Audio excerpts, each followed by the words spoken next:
오늘 하나님께서 우리에게 주시는 말씀은 데살로니가 전서 1장 3절의 말씀과 갈라디아서 5장 22절로 23절의 말씀입니다. 먼저 데살로니가 전서 1장 3절의 말씀 함께 봉독하도록 하겠습니다. 너희의 믿음의 역사와 사랑의 수고와 우리 주 예수 그리스도에 대한 소망의 인내를 우리 하나님 아버지 앞에서 끊임없이 기억함이니. 아멘.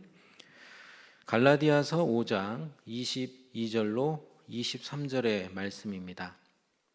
역시 함께 읽겠습니다. 오직 성령의 열매는 사랑과 희락과 화평과 오래 참음과 자비와 양성과 충성과 온유와 절제니 이 같은 것을 금지할 법이 없느니라. 아멘. 네, 우리 옆에 있는 분들과 인사하겠습니다. 반갑습니다. 잘 오셨습니다.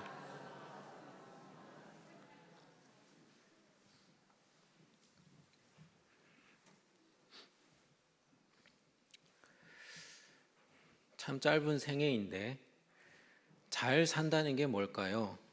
어떻게 사는 게 도대체 잘 사는 걸까요? 가치 있게 사는 게 잘 사는 거겠는데 가치라는 것이 계속 변하지 않습니까? 고대 로마에서는 소금이라는 것이 참 귀했다고 합니다. 이 소금이 라틴어로 쌀인데요. 이 단어에서 바로 우리가 좋아하는 샐러리, 봉급이라는 말이 나왔다고 합니다. 그런데 여러분 직장에서 만약에 월급이 아니라 샐러리, 봉급이 아니라 소금을 주시면 어떠실 것 같으세요? 당장 노동부에 신고하시겠죠. 소금 던져버릴 수도 있습니다.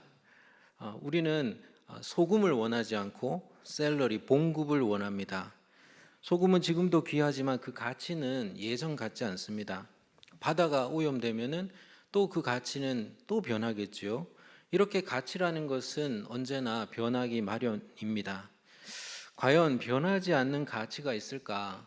사도 바울은 이 말씀, 오늘 말씀의 데살로니가 전서 1장 3절의 말씀에서 우리에게 변하지 않는 가치를 알려주는데요. 사도 바울이 하나님 앞에서 끊임없이 기억했던 가치 있는 일이 뭔가 한번 살펴보겠습니다. 다시 한번 데살로니가 전서 1장 3절의 말씀을 띄워주시면 함께 한번 천천히 읽도록 하겠습니다. 시작. 너희의 믿음의 역사와 사랑의 수고와 우리 주 예수 그리스도에 대한 소망의 인내를 우리 하나님 아버지 앞에서 끊임없이 기억함이니. 아멘. 바울은 믿음, 소망, 사랑이 하나님 앞에서 끊임없이 기억할 일이라고 말하죠. 이 말은 하나님이 바로 이 세 가지를 끊임없이 기억한다는 말도 되겠죠. 사도 바울이 별로 가치 없는 일을 끊임없이 기억하시겠습니까? 하나님 앞에서? 아니겠죠. 그가 끊임없이 기억한다면 그것은 하나님이 끊임없이 기억하는 일이라는 뜻일 겁니다. 고린도전서 13장 13절에서도 믿음, 소망, 사랑 이 세 가지는 항상 있을 거라고 하지 않았습니까? 그럼 이 셋 중에 제일은 무엇입니까? 우리 다 알고 있죠. 제일은 사랑이라. 그럼 믿음, 소망, 이 사랑의 관계가 뭘까? 이런 궁금증이 생기는데 사랑장 고린도전서 13장 7절에 보면은 믿음도 소망도 다 사랑의 일부라고 되어 있죠. 사랑은 모든 것을 믿으며 또 모든 것을 바라는 것이라고 했죠. 사랑은 믿을 수 없는 중에 믿는 것이고 또 바랄 수 없는 중에 또 바라는 것입니다. 그런데 차이가 있다면 믿음이라는 것은 하나님이 이미 하신 일, 과거의 방점이 있고요. 또 소망이라는 것은 하나님이 이제 하실 일, 미래의 방점이 있습니다. 그래서 동전의 양면처럼 믿음이라는 것은 사랑의 뒷면이라고 할 수 있겠고요. 또 소망이라는 것은 이 사랑의 앞면이라고 할 수 있겠습니다. 먼저 사랑의 뒷면인 믿음에 대해서 살펴보겠습니다. 사랑하면은 믿게 됩니다. 그죠? 사랑하는데 안 믿을 수가 있습니까? 사랑하면 믿어요. 그런데 믿는다는 게 뭘까요? 여러분 집에서 아무나에게 문을 열어주십니까? 똑똑똑 한다고 다 열어주십니까? 그럼 큰일 나지요. 예, 저는 예전에는 그냥 열어줬거든요. 근데 요즘은 이제 문을 이렇게 잠그고 열어준, 누군지 모를 때는. 그죠? 믿어야 열어줍니다. 안 믿으면 안 열어줍니다. 믿어야 열어주고 믿어야 받아들일 수가 있습니다.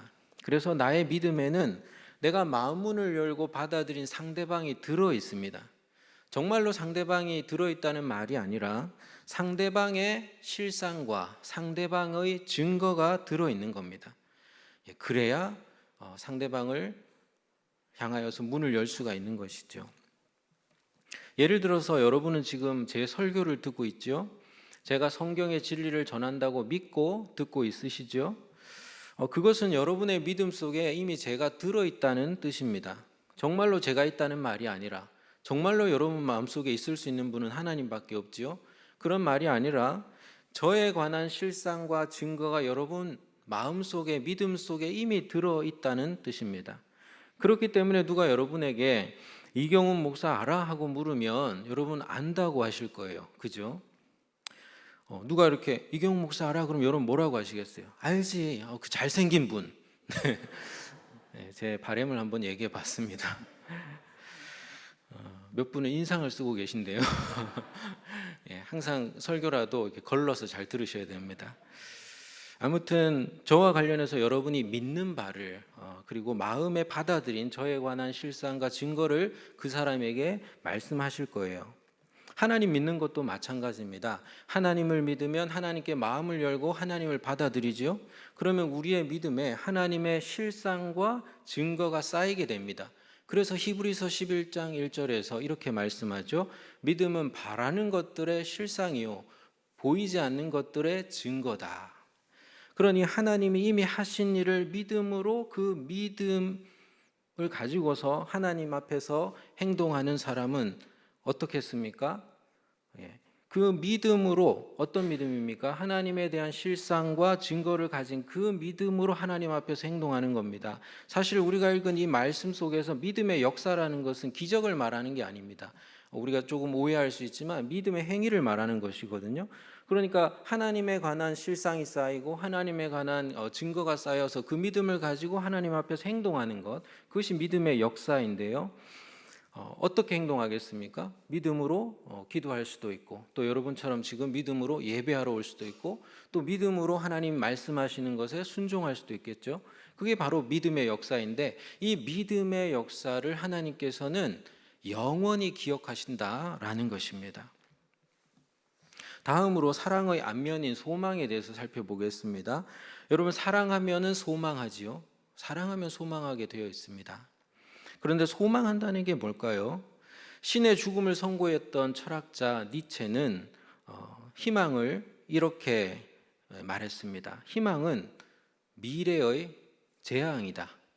네, 신이 죽었다고 말한 사람답게 희망도 아주 끔찍하게 얘기하죠. 희망이 뭐냐? 희망은 미래의 재앙이다. 이렇게 말했습니다. 차라리 희망 없는 사람들은 고통을 받지 않는다. 이렇게 얘기했습니다. 이게 무슨 말인가? 자신에게 타인에게 희망 고문하지 말라는 것입니다. 희망 고문 아시지요? 우리 취업 준비하는 취준생이 제일 고통받는 희망 고문이 뭔지 아십니까? 예, 취준생들 말이죠. 곧 연락드리겠습니다. 이 말이 가장 고문이 된다는 거예요. 연락이 아직도 안 오는 거예요. 남녀 사이에도 이런 희망 고문은 많이 있습니다. 설레게 합니다. 그죠? 아직 결혼 안 하신 분들 설레게 막 하죠. 근데 계속 설레게만 해요. 결론이 없어요. 예. 사귀든지 말든지 결혼하든지 말든지 해야 되는데 계속 설레게만 하고 끝나는 경우가 있죠. 이게 바로 희망 고문입니다. 예. 그러면 안 됩니다. 거의 뭐 그런 건 범죄입니다. 그죠? 희망만 줄 것이 아니라 정말 무언가를 주어야죠. 희망만 주는 것은 고통을 가져다 줍니다. 희망은 있지만 변화가 없을 때 그것은 미래에서 온 재앙이라는 거예요. 니체 말이 맞습니다. 현실에 전혀 닿지 않는 뜬구름 같은 희망은 우리에게 고통을 줍니다. 그럼 희망하지 않는 게 현명할까요?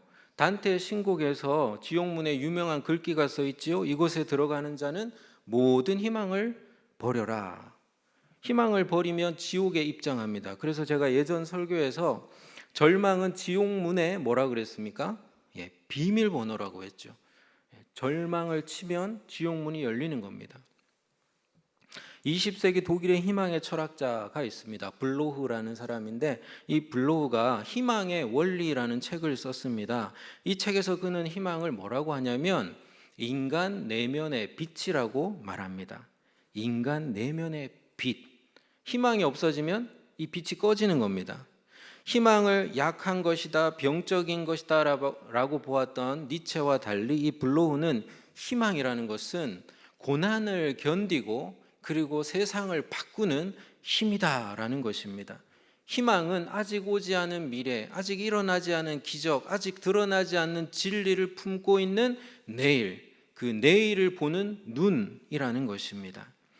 바꾸어 말하면요, 희망이 사라지면 고난을 견디고 그리고 세상을 바꿀 힘도 사라지게 됩니다. 그래서 로마서 12장 12절에서는 이렇게 말씀하죠. 소망 중에 즐거워하며 환난 중에 참으며 기도에 항상 힘써라. 소망이 없이는 환난 중에 참고 기도하고 즐거워할 수가 없기 때문입니다.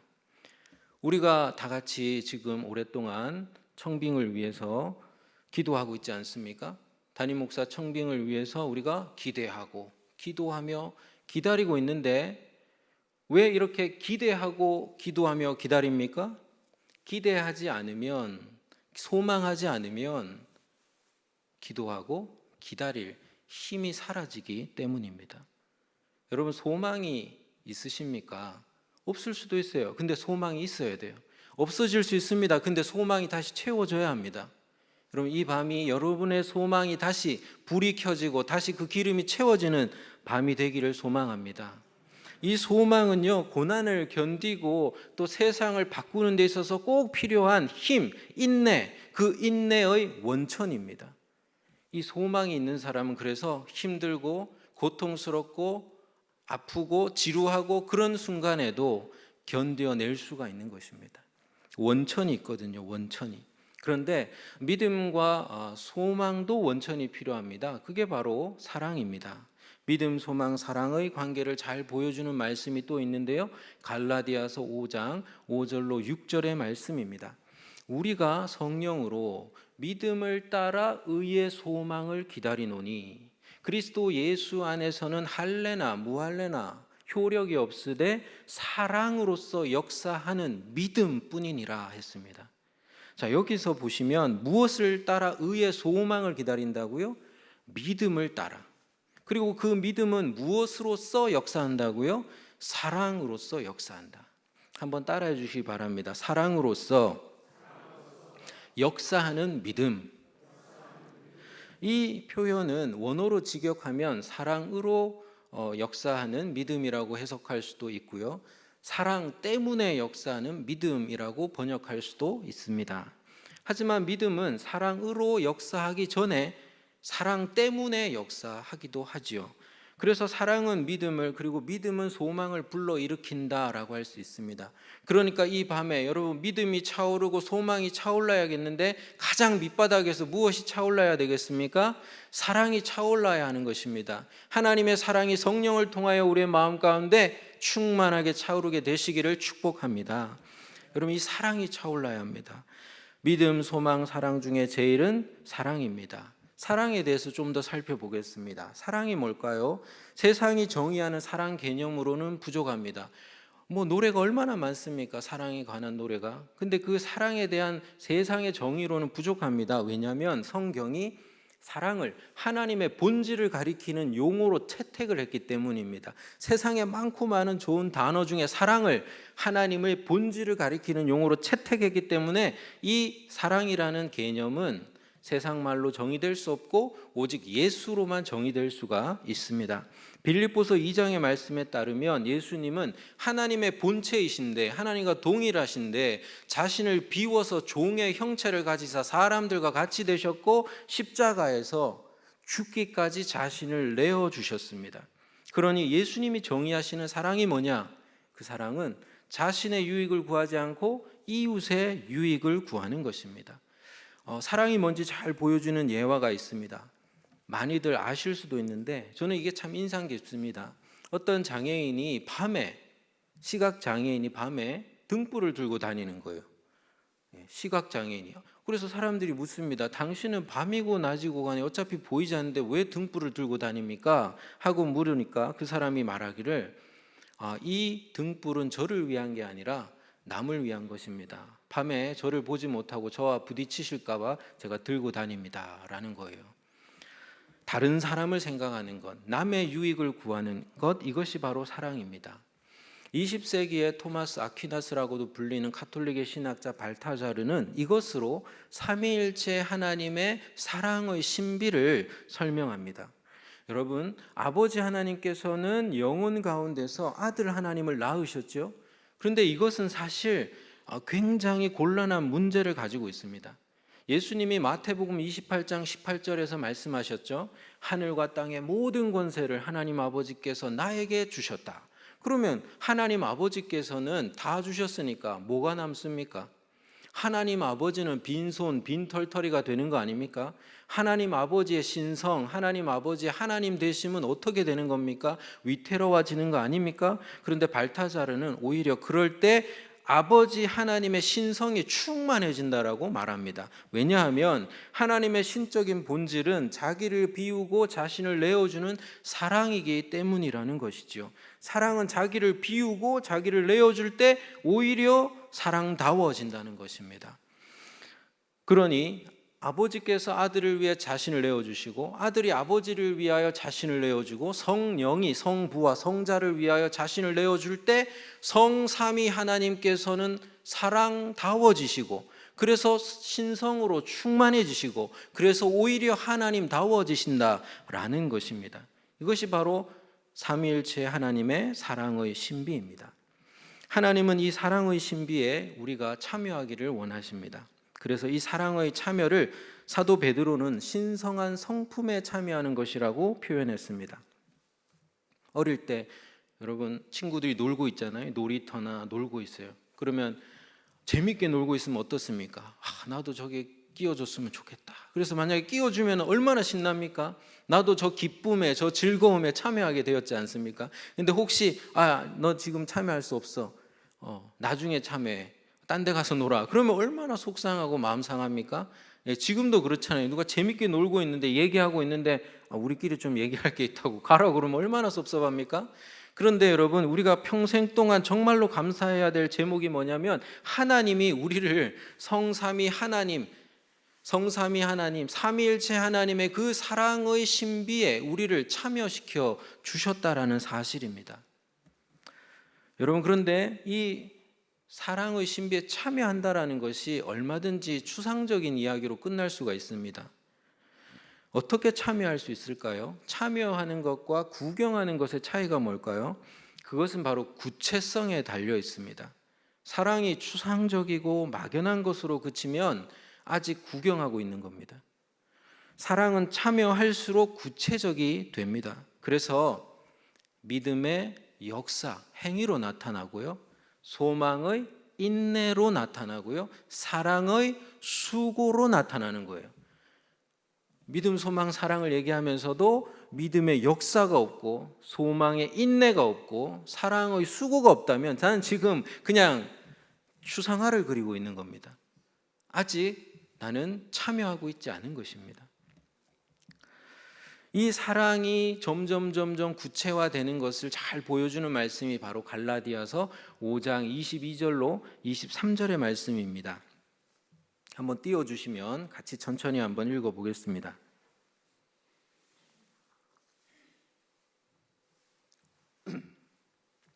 네, 같이 천천히 한번 읽어보겠습니다. 시작. 오직 성령의 열매는 사랑과 희락과 화평과 오래 참음과 자비와 양선과 충성과 온유와 절제니 이 같은 것을 금지할 법이 없느니라. 총 9가지였죠. 9가지. 근데 이런 해석이 있습니다. 성령의 열매는 9가지가 아니라 한 가지다. 바로 사랑이다. 그럼 나머지 8개는 뭐냐? 나머지 8가지는 이 한 가지 사랑의 열매의 구체적인 맛과 향이다. 이런 해석이 있습니다. 왜 그렇게 해석하느냐? 근거가 있는데요. 성령의 열매에서 열매라는 단어는 원어로 보면 복수가 아니라 단수입니다. 단수. 그러니까 성령의 열매들이라고 번역하면 틀린 번역이에요. 그래서 여러분 영어 성경이고 한글 성경이고 다 뒤져보십시오. 성령의 열매들이라는 표현은 존재하지 않습니다. 우리는 그냥 9가지니까 흔하게 성령의 열매들을 맺어야 된다라는 말을 하기도 하지만 사실은 성경에 그런 표현이 나오지 않죠. 성경에서는 성령의 열매라고만 번역을 합니다. 그리고 원어를 직역하면 이렇게 되어 있습니다. 성령의 그 열매, 특정한 열매를 가리키고 있습니다. 특정한 한 가지 열매라는 거예요. 물론 9가지를 통틀어서 하나의 그 열매라고 해석할 수도 있겠죠. 하지만 우리는 성경 전체의 맥락 속에서 이 9가지 중에 제일은 뭐다? 사랑이다. 그리고 이 사랑 안에 모든 좋은 것이 포함된다라고 단언할 수 있습니다. 그럼 왜 성령의 열매는 사랑이다 하고 한마디로 끝내지 왜 8가지나 늘어놓습니까? 그 이유는 사랑은 구체적이기 때문입니다. 사랑에 참여할수록 사랑은 구체화되기 때문입니다. 자기를 비우고 내어주는 사랑은 때를 따라 여러 맛과 향을 내기 때문입니다. 그래서 저는 이렇게 번역을 합니다. 오직 성령의 열매는 사랑이다. 그런데 그 사랑의 열매는 때를 따라 희락과 화평과 오래 참음과 자비와 양선과 충성과 온유와 절제의 맛과 향을 낸다. 이렇게 맛있는 열매를 싫어할 사람이 세상에 어딨냐? 굉장히 맛깔스럽게 번역했죠. 여러분도 이렇게 한번 풀이해서 한번 묵상해 보시기를 바랍니다. 사랑은 때를 따라 다양한 맛과 향을 내는 성령의 열매입니다. 여러분, 열매입니다. 열매는 뭐예요? 열매는 먹는 거예요. 열매는 먹여 살리는 겁니다. 그래서 성령의 열매인 사랑은 때를 따라 맛과 향을 내어서 그것으로 세상을 먹여 살립니다. 생명을 구원합니다. 한마디로 성령의 사랑의 열매는 성령의 생명의 역사로 반드시 이어집니다. 말씀을 맺겠습니다. 잘 산다는 건 뭘까요? 늘 고민하시죠? 저도 고민합니다. 잘 산다는 게 뭘까? 오늘 말씀을 잊지 않았으면 좋겠습니다. 하나님이 기억하시는 삶입니다. 저는 요즘도 우리 고 김종희 목사님 가끔 생각나거든요. 여러분도 그러시죠? 당연하죠. 기억에 남는 사람, 기억에 남는 사람. 저에게 목사님은 평화의 사도로 기억에 남습니다. 기억에 남는 사람. 얼마나 소중합니까? 그런데 하나님이 기억하시는 삶, 그 삶은 얼마나 귀하겠습니까? 여러분 모두가 하나님이 기억하시는 삶이 되시길 축복합니다. 그런데 하나님이 기억하시는 삶은 뭐라고요? 믿음의 역사, 사랑의 수고, 소망의 인내. 이것을 살아내는 사람을 하나님은 기억하십니다. 믿음, 소망, 사랑은 항상 있을 것이고 영원한 가치가 있습니다. 그리고 그 중에 제일은 사랑입니다. 왜냐, 이 사랑의 뒷면에 믿음이 있고 앞면에 소망이 있기 때문입니다. 사랑하면 믿음이 일으켜지고 믿으면 소망이 일으켜집니다. 사랑은 자기를 비우고 그리고 자기를 내어주어서 이웃의 유익을 구하는 삼위일체 하나님의 사랑의 신비입니다. 이 사랑에 참여하는 것이 바로 하나님의 신성한 성품에 참여하는 것이고 그리고 성령의 열매를 맺는 일입니다. 성령의 사랑의 열매는 때를 따라 맛과 향이 달라진다고 했지요. 때에 맞게 희락과 화평과 오래 참음과 자비와 양선과 충성과 온유와 절제의 맛과 향을 냅니다. 여러분은 어떤 맛과 향을 내고 있습니까? 지금 여러분의 삶에서 필요한 하나님이 요청하시는 그런 맛과 향은 무엇일까요? 오늘 이 밤에 그것을 물어보시기를 바랍니다. 저는 오늘 사실 약간의 답답함이 있었거든요. 준비를 다 끝내고도 뭔가 했는데 아까 찬양하면서 마음이 편안해졌습니다. 아까 찬양할 때 성령이 오셨네 라는 찬양을 하는데요. 이걸 어떻게 하냐는 거예요. 믿음, 소망, 사랑 너무너무 좋은데 이거 어떻게 하냐는 거예요. 이 성령의 8가지의 맛과 향 좋은데 이거 어떻게, 우리가 이 부족한 인격으로 어떻게, 이런 마음이 들어서 답답했던 것 같아요. 그런데 찬양을 하면서 성령이 오셨네, 성령이 도와주실 줄로 믿습니다. 이것은 성령의 열매라는 것을 잊지 말았으면 좋겠습니다. 성령이 도우십니다. 성령이 하십니다. 그러니까 성령만 붙들면, 성령으로 충만해지면, 성령이 도우시면 우리는 열매를 맺을 수가 있습니다. 그 열매는 반드시 누군가를 먹여 살립니다. 내 가정을 살릴 수도 있고, 이 교회를 살릴 수도 있고, 이 지역, 이 나라를 살릴 수도 있고, 세계 고통당하는 누군가를 살릴 수 있습니다. 때를 따라 맺는 성령의 사랑의 열매는 지금도 죄 가운데 고통하며 죽어가는 세상을 치유하고 살리는 성령의 생명의 역사로 반드시 이어진다는 사실을 기억하시길 바랍니다. 그러니 잘 산다는 건 성령의 사랑의 열매를 때에 따라 때에 맞게 맺으면서 살아가는 것입니다. 우리 옆에 있는 분들이 이렇게 한번 축복하겠습니다. 잘 사시길 축복합니다. 네, 하나 더 축복하겠습니다. 이렇게 이번에 축복하겠습니다. 잘 들으셔야 돼요. 성령의 제철 과일이 되시길 축복합니다. 네, 성령의 제철 과일이 되시길 바랍니다. 때에 따라 때에 맞게 열매 맺는 저와 여러분 되기를 소망합니다. 예, 기도하겠습니다.